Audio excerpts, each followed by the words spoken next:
Welcome to Not Milk Never Milk. Subscribe if you're lactose intolerant.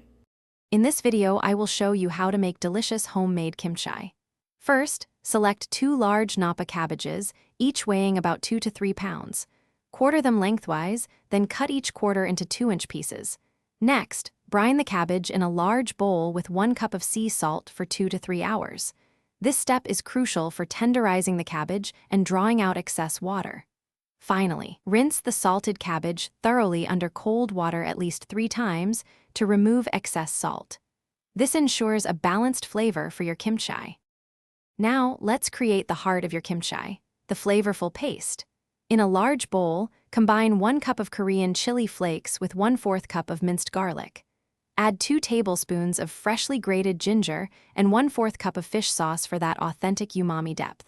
Mix in 1/4 cup of sugar to balance the spice and 1 cup of finely chopped spring onions. Finally, incorporate 1/2 cup of grated Dakin radish for a delightful crunch and subtle sweetness. Stir everything until well combined. With your cabbage prepared and paste ready, it's time to bring them together. Remember to wear gloves to protect your hands from the chili. Thoroughly massage the flavorful paste into every single piece of the prepared cabbage, ensuring even coating. This hands-on step is essential for infusing all the delicious flavors.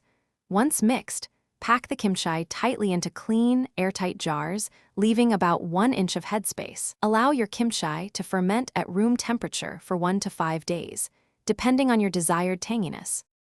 Once your kimchi has reached your preferred level of fermentation, transfer it to the refrigerator. This will slow down the fermentation process and preserve its fresh, tangy flavor. Kimchi can be stored in the fridge for several weeks, even up to a few months, continuing to develop its complex taste. Enjoy your homemade kimchi as a versatile side dish, a flavorful addition to stews or alongside grilled meats. It's a delicious and healthy condiment that gets even better with time. Thanks for watching. If this was helpful, leave a like and consider subscribing. See you next time.